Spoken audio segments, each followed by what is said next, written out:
It's so great to have you here, Andrew. I'm so glad we get to talk about dive safety together, about the ADPA, about the California Science Center, and all the great work that you're doing.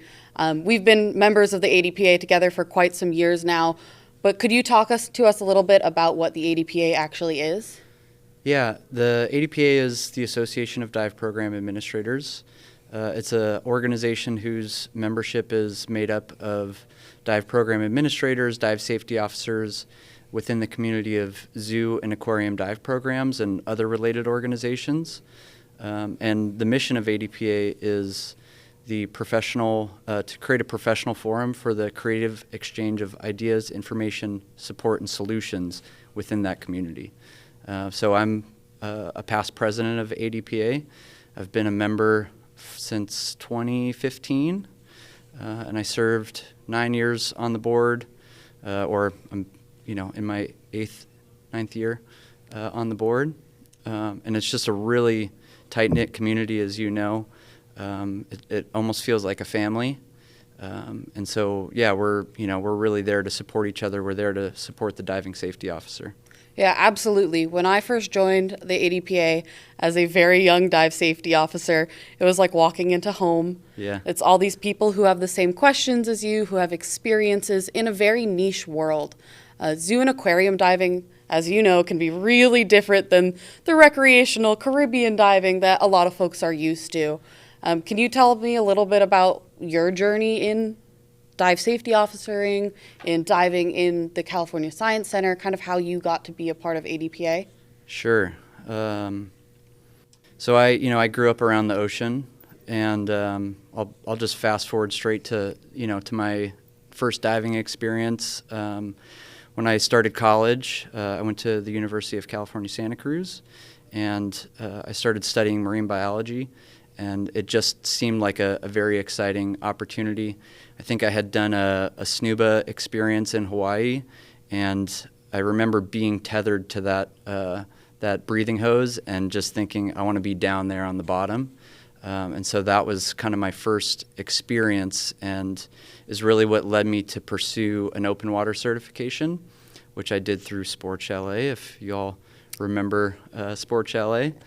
And I remember taking my open water class and going through the equipment setup process and just feeling very overwhelmed by the whole thing.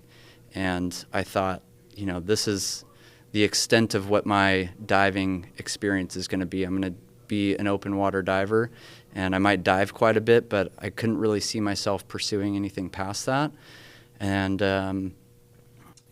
as I started going through my college courses, I just kept progressing my training experience. And I did Advance and Rescue because there was a certification class offered by Santa Cruz that I wanted to take, which was the Scientific Diver Certification, the AUS, American Academy of Underwater Sciences Scientific Diver Certification. I did that course in 2009.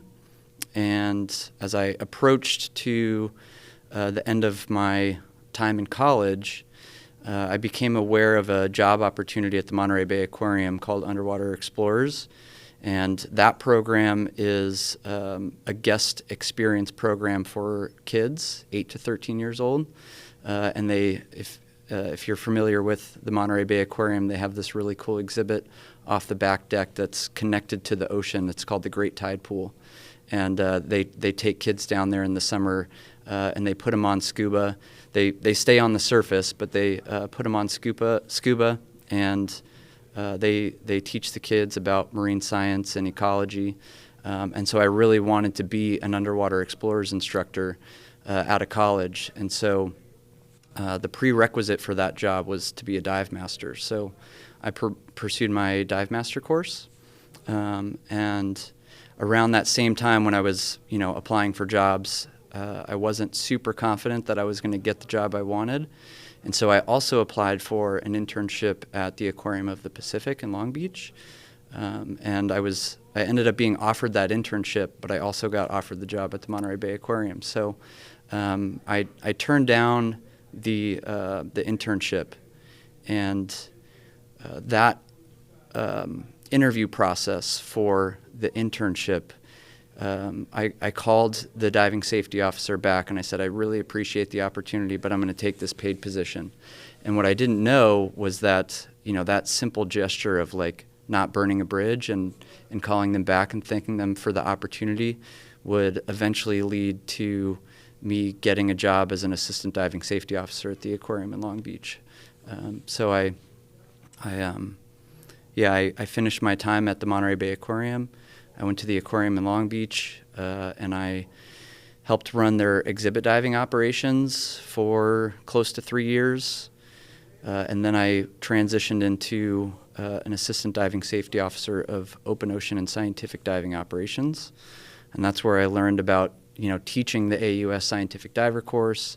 I learned about how to operate boats and manage a fleet of vessels. And that eventually paved my way to my job now, which is the Marine Operations Manager for the California Science Center. It's quite the journey, that's for sure. It's interesting, when you say dive safety officer, a lot of people think it's just the in-water cleaning the rocks or helping do educational stuff when you're in an aquarium world, but I know there's a lot more that goes into being a dive safety officer than just the in-water portion itself.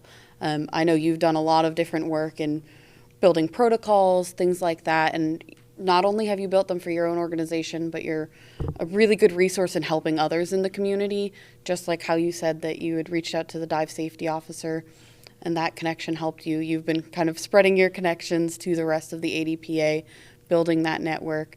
Can you talk about some of the different ways that you've helped people, different projects that you've built in all the time that you've been working? Yeah. So I've been at the California Science Center almost 10 years. And over the course of that time, I really focused on building the foundation of their dive program from the bottom up. So, starting with reviewing and, revising their diving safety manual, which is the guiding document for everything that we do. So that was, really the main focus for a lot of years was building up my team. I have a great team of assistant diving safety officers that help me, run the day-to-day operations. And I've been involved with AUS now at a little bit of a higher level. I help with their accreditation program, and obviously a past president of ADPA. And while ADPA is not a standard-setting body, we are focused on helping our other community members deal with the challenges of administering occupational and scientific diving programs. And so I've had a lot of really cool opportunities because of those relationships. I served on a advisory board to Cal OSHA for their revisit and rewrite of the diving standards that govern the work that we do in California. So in terms of the occupational diving, the scientific diving, I know those can all play a factor into the role of a DSO, how people are working or learning underwater. Can you kind of give us a little bit more information? You mentioned Cal OSHA. What is that Cal OSHA versus the OSHA versus the AUS? You've mentioned a couple different ones here. Yeah, so OSHA is the Occupational Safety and Health Administration. It's a federal agency that promulgates standards for workplace safety across every sector that you can imagine. And so they do have diving regulations for occupational diving. It was actually kind of born out of the commercial dive industry and the folks that are doing, more or less construction underwater. And just like, the recreational community has an exemption from those standards, the recreational exemption. There are also exemptions for a couple of different sectors, and the one that we kind of engage in is the scientific diving exemption. And so that exemption, just like the recreational one, has very specific requirements for satisfying that exemption. And really all that means is that if you avail yourself of that. Whatever the exemption is, you don't have to adhere to the commercial diving standards or the main OSHA regulations. And so in California, we have a local OSHA, and they have very specific standards they kind of mirror the federal regulations, but they also have some unique aspects to it that I'm actually pretty fond of. It's a part of the reason why I got involved with the advisory committee for the technical diving standards or what was formerly the technical diving standards in California, and fighting for specific regulatory requirements that are really important to our community, the zoo and aquarium community. So you serving on that advisory committee not just helped your institution, but helped all of those throughout California, and hopefully that can set some groundwork for other folks in all the different states. And you've done a really great job of communicating along the way and kind of showing the folks of ADPA what that process looks like. As past president, as just a member of ADPA, can you talk about some of the other things that the ADPA is working on, that the initiatives that they run, or how they're connecting their members? Yeah, we have some initiatives within our organization that are maybe a little bit more nuanced, but at the broader level, we're a community of dive program administrators for zoos and aquariums, and so there's another governing body, if you will, the Association of Zoos and Aquariums, and they also promulgate standards for zoos and aquariums to provide like the highest level of care for the animals. They're really big on animal welfare, of course, and they're kind of like the gold standard for zoos and aquariums. So if our institution is accredited by AZA, and so they go through a very thorough accreditation process. They look at everything from like organizational structure and financial stability, and then of course the focus on the animals and what practices are being used to ensure the welfare of the animals, so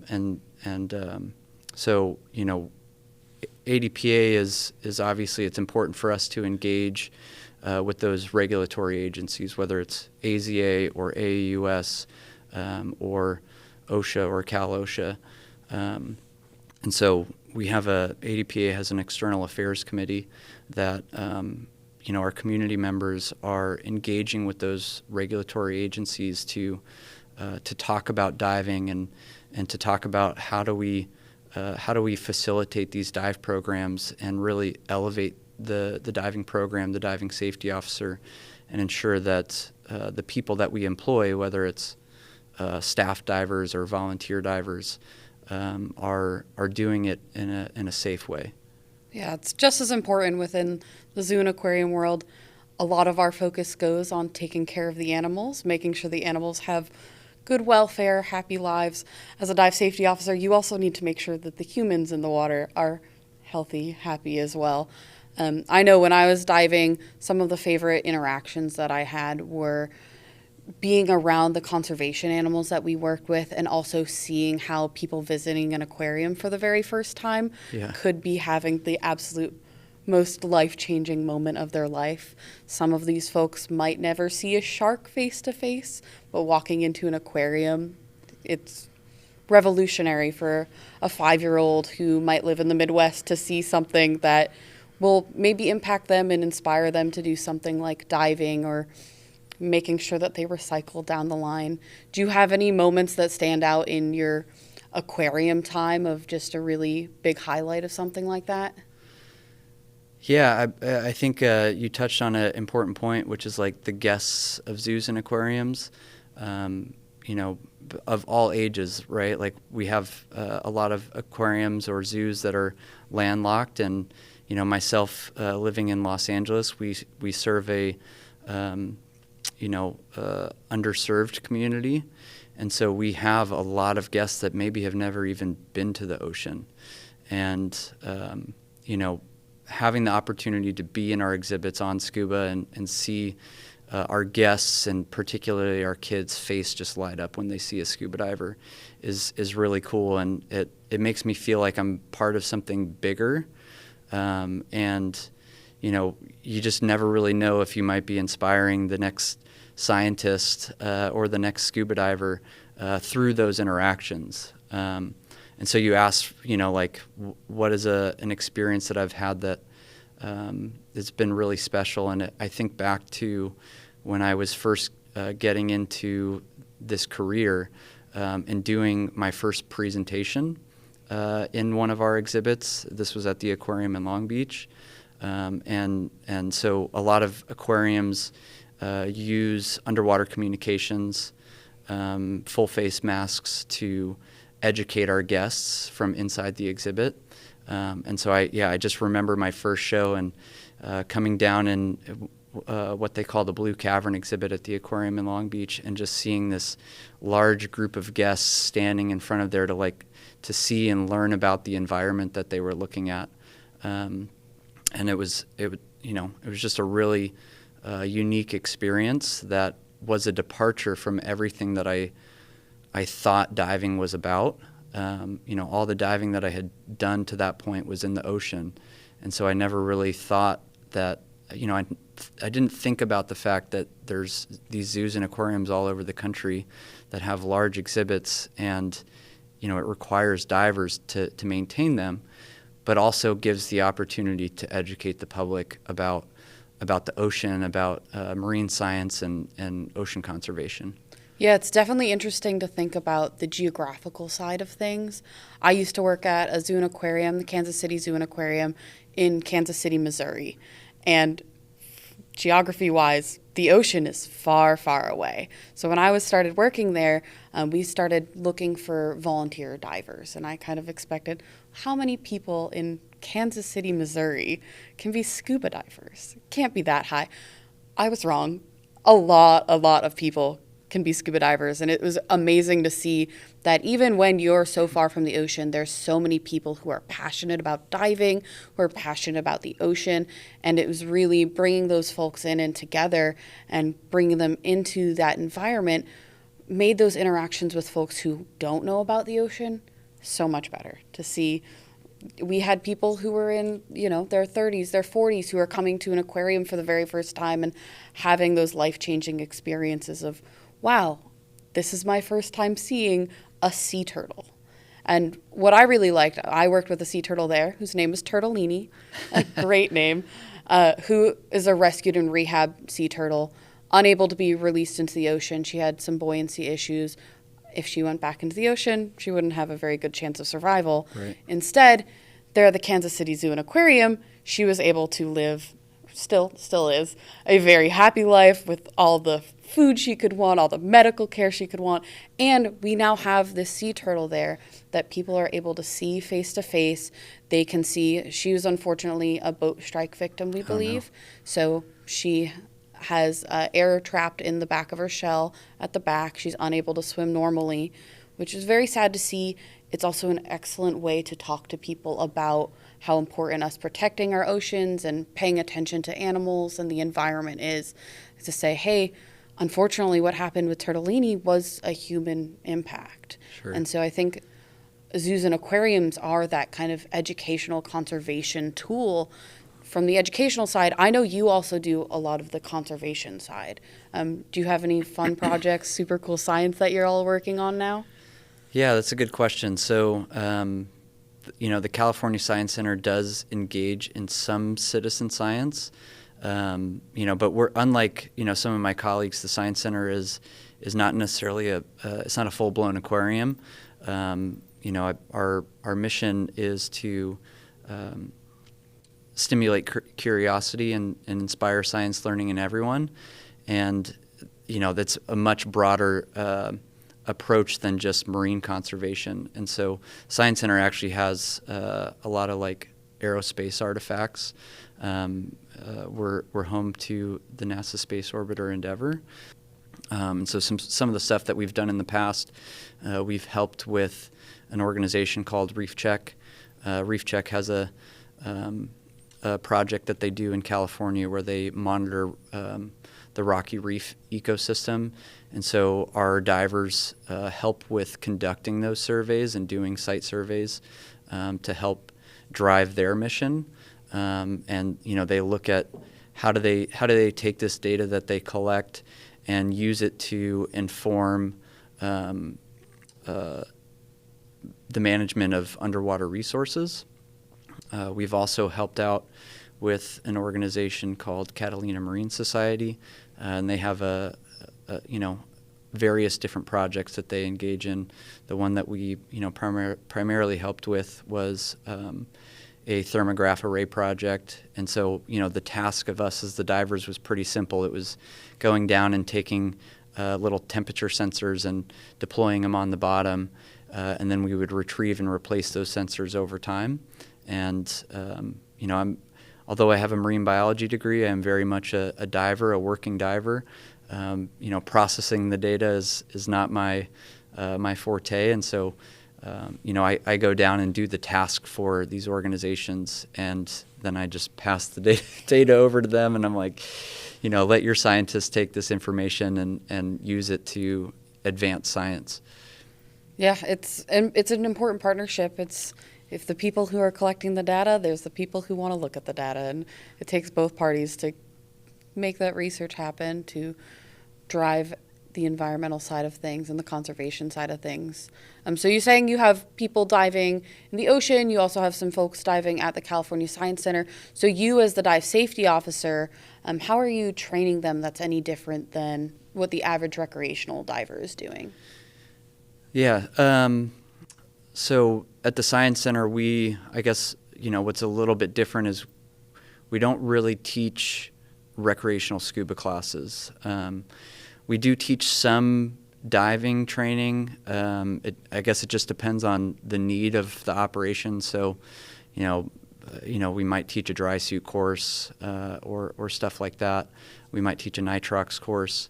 But primarily when divers come to us and they join our program, whether it's a staff member or a volunteer, they're already certified divers. And so we have, minimum levels of recreational certifications that we require, a minimum level of number of log dives in order for them to be eligible to come into our program. More of the training that we do at the Science Center is task specific. So we're taking trained divers and we're teaching them how to be working divers and to accomplish the needs of the diving program. You kind of touched on it a little bit. We have folks that are diving in our exhibits on a daily basis, 7 days a week, almost 365 days a year. And what they're doing is the bulk of what they're doing is in-house, so it's in our exhibits. And those tasks include things like feeding animals. These exhibits are pretty large, and so you have to put divers in there to feed the animals.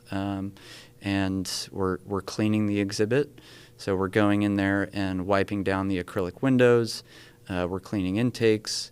We might be using tools like a hydrovac, which is basically an underwater vacuum that you use to suck up detritus and things out of the sand. And we're also doing educational programming, like I talked about a little bit earlier. Some dive programs have guest immersions where the public can come and pay to get an experience diving in our aquariums. And then, really at the center of all of this is the animals, to kind of bring it back to, the AZA requirements. Some of our facilities are not AZA accredited, but there's still that need to make sure that the animals are being well taken care of. And so our divers are getting in these exhibits, they're making observations on the animal, and that information is being used to inform the animal care team and the veterinarian staff, so that, if a fish is behaving abnormally or you see an abrasion on the animal, that information can get relayed to the folks that can provide the care for them. Yeah, there's a lot that goes into just a dive. It's not just cleaning the rocks underwater. I used to work as a maintenance diver, and in that dive, you are getting, an hour of time seeing these animals. And if you're doing that every single day, you have a good idea of what's going on. You might notice like a coloration change in an animal. It's how aquariums are able to give really good care to the animals that they have, is by being so attentive to what's going on. And I feel like the divers have a pretty big lens on that. I know when I was a dive safety officer, my days could look drastically different every single day. Do you have a standard day-to-day in your operation, or is everything wildly different depending on the week, the season, the month? Yeah, that's probably a more accurate description of my job and of my team's job. Really, we're divers, right? Mm-hmm. But really, the focus of our job is to be that of a risk manager, and that's really, what our institutions set our positions up to be. Why they're important is we're there to manage the risk of the diving operation and to try to limit the liability to the institution. I like to say it's not a matter of if something happens, it's just a matter of when. And so we really emphasize the safety. We're kind of required to because of those occupational standards that I talked about. They put the guardrails in place to make sure that the dive's being done in a safe and healthful manner for the diver. And so for me, my day can look drastically different. Like I might be out on a boat one day running a boating operation and operating our boat to provide training. I might be operating the boat to run a collection operation to bring specimens back to the science center. Or the next day I could be sitting at a desk doing emails and, writing SOPs.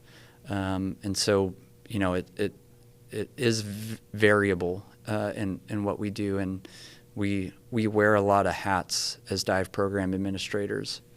Absolutely. And touching on that risk mitigation aspect of it, it's really a huge part of the role that's kind of abstract in a way. Of saying the word risk mitigation is abstract in saying that you have to make sure everyone's safe, but how you go about doing that is protocols. It can also just be fostering a culture of safety in your environment. And I know that's a big part of what the ADPA is doing, is having the conversations about things that different organizations are going through, talking through, hey, I had a situation here. This is how I navigated it. And then having this community as a sounding board saying, hey, Andrew, I've got to call you up because I have this going on with a volunteer right now, and I want to know, have you ever had an experience like that? And going and having, 50 other people to call and contact and talk through is making that culture of safety not just in a organization, but across the dive program administrators overall. I know that's a big way that I've been using the ADPA. Yep. When I was a dive safety officer, even now in my role at DAN, it's still all those people that I've made connections with there are still people that I'm a sounding board with, of still being able to talk and navigate dive safety, not just within the zoo and aquarium world, but taking experiences that I had with the ADPA, with my previous roles, and bringing it into DAN on the bigger level and saying, hey, these things that are happening in this smaller niche are applicable in building dive safety on a worldwide level. And it's really cool to be able to see how ADPA is already kind of at the forefront of taking a safety culture and making the environment better, making the communication better, just building a dive community where people can feel comfortable to talk, to feel safe in what they're doing. Right. That's one of the biggest takes I've gotten from the ADPA. Is there anything else that you feel that you've really gained from being a part of ADPA? I think you hit the nail on the head. Like it's very much about the relationships in ADPA, and I think the mission of ADPA is very well defined and very clear. Right, it's engaging with each other to find solutions and sharing information about the experiences and the challenges that we have at our respective organizations, and working together to figure out how do we how do we advance that culture of safety that you talked about? Yeah, it's definitely something, not just in ADPA, but just the community as a whole. I walk around the DEMA floor, I go to different dive shows, and I see how small of a world the scuba industry is. So you can walk around the floor and see 10 different people that you know from different aspects of your life, different points in your career. Yeah. And it's through the support of each other, the support of safety, and just the open communication and reliance on one another that I think helps build the dive industry into a really unique and really special place to be in. And the fact that so many people in different avenues are so focused on safety and making scuba diving, whether it's recreational, whether it's occupational, whether it's scientific, at the core, we want people to enjoy the water, we want people to enjoy the environment, and we want people to be safe while they're doing it. That's really how I see it. Yeah, I mean, that's like we all got into diving because of the enjoyment of the experience. And so for me to like have a very focused path on, using that experience of enjoying diving to do something that advances science and advances conservation of the ocean is I think, really rewarding for me to like marry those two things. Yeah, it's an intersection of a lot of aspects of diving, and I know I really enjoyed being a part of ADPA. I enjoyed being in the zoo and aquarium world, and I'm glad that I'm still able to dip a foot into that world, still have those people I can always call and rely on, and just building that community together. So I'm really glad that you were able to come and chat with me today. Thank you. Really appreciate it, Andrew. Yeah, thank you for the opportunity. This was a really cool experience. If you want to learn more about ADPA, you can visit our website. And I also have to put a shameless plug for my institution, the California Science Center. Please visit us at www.californiasciencecenter.org. Awesome. Well, next time I'm in LA, I'm going to be calling you up to check out the California Science Center. Yeah. Thank you.